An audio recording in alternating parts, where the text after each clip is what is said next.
Okay สวัสดีค่ะทุกคน Good Good morning everybody. Today I'm gonna interview Swedish girl and she come here in London to study religion. Okay, let's meet her. What's your name? Elin. Ellen. Okay, Ellen, nice to meet you. Could you please introduce yourself? Well, I come from Sweden, and I'm going to become a teacher, I think, of religion. And so I went to London to study, like, an exchange year. And I'm studying in a Christian college, like an old Christian Catholic college here, even though I'm not a Christian. But it's a very good college. What is name the college? Heathrow. Okay, and where is it? It's in Kensington, which is like a posh area just by Hyde Park. A posh area. Yes, it's very posh. Do you like it? It's okay. It's nice. Compared to in Central. Well, it is central, but I mean it's very nice. Like it's very beautiful. Yeah. Kid, why you chose to come here to study in London? Because obviously the educational system in Sweden is very good. I think that like in Sweden we don't have as many people from different religions as they do in London.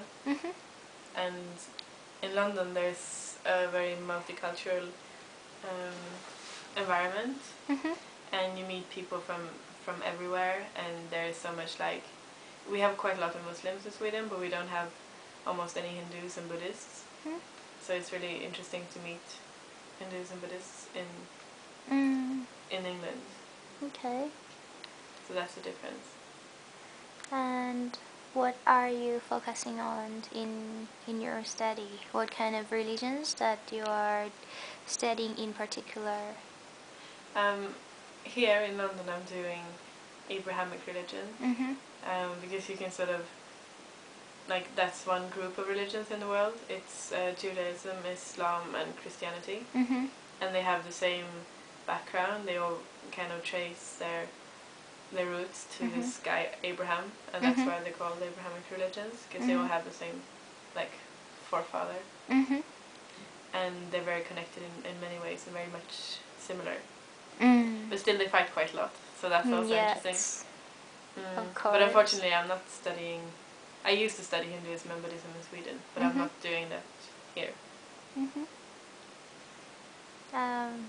But you have a knowledge about Buddhism and Hinduism, Yes, right? a basic knowledge, yeah. Okay, and what do you think, like how different, what is the difference between the religions that you are studying now and the feeling when you approach to Buddhism and Hinduism?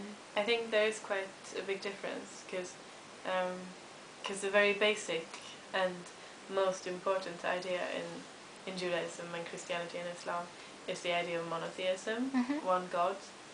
And it's not only a question of having one or several gods. It's not the number that is important, but if you have one God, then it's in Judaism and Islam and Christianity it's also one truth. They have like their book religions, so they have a revelation from God. Because if you believe in one God who is universal and true for everyone, which at least, well, they all do, even though Judaism is a bit different, then they also believe that this God has all the truth and sends it to humans. So the Jews have like the Old Testament or the Bible, and the Christians obviously also have the Bible, and the Muslims have the Quran, and they all believe that in their particular book the final truth about everything exists, which is quite different, I think, from Hinduism and Buddhism, which are more sort of, especially Hinduism, a collection of different myths, different traditions. Yes. Yeah, there is not one way. Very diversity. Yeah. And even though, I mean, Christianity and Islam and Judaism are very diverse in practice, because they're all different like in Christianity you have Catholic Christianity, Protestant, you have lots of different sects and groups. So there is a diversity, but they all believe that there shouldn't be a diversity in another sense. Then this is I'm exaggerating a bit to make the difference, but there is this view that there's one truth and one way which should be followed, and then people interpret that way differently. But many believe that it's important to find the actual truth and the one truth. But then there are lots of people who doesn't think like that. But I think that's the fundamental difference in the monotheistic religion and in the Eastern religions, which is quite interesting. And it's also interesting because, I mean, before, when Judaism, which is the oldest monotheistic religion, appeared, it appeared out of a polytheistic background, just like Hinduism, where you had different gods, different mythologies, and a large universe of different gods. But Judaism and also Islam, which also emerged from a polytheistic background, they were very much against that. They wanted to believe in only one God, and also the gods are very different.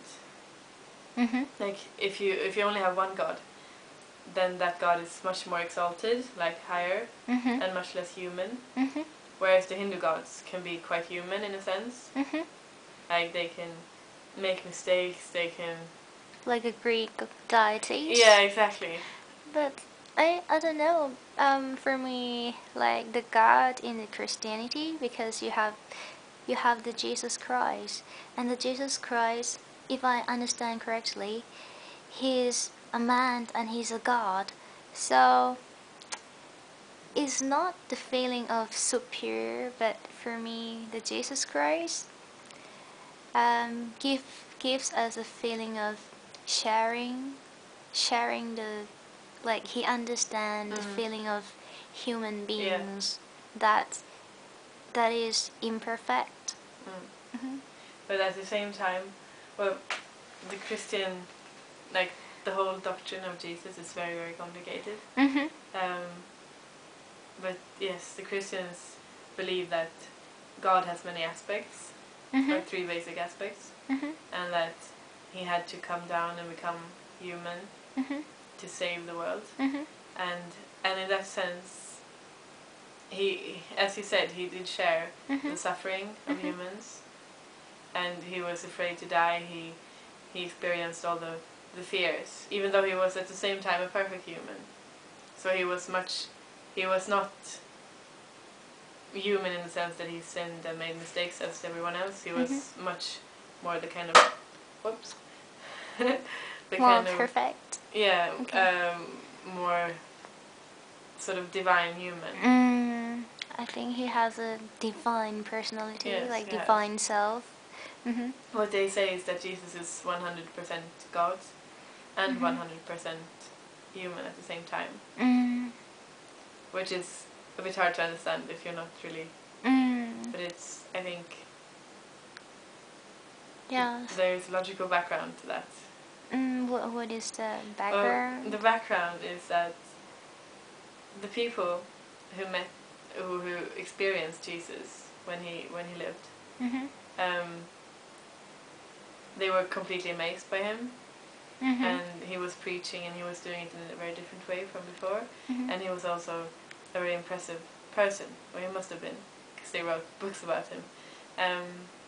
And when he was crucified, and as Christians believe he was resurrected, so he lived again after 3 days, they needed to understand that. So it wasn't that they started out with having the three, like the Trinity, the three parts of God, but when they realized that Jesus had been resurrected, and that Jesus said himself that he was going to save the humanity, and only a God can save, obviously.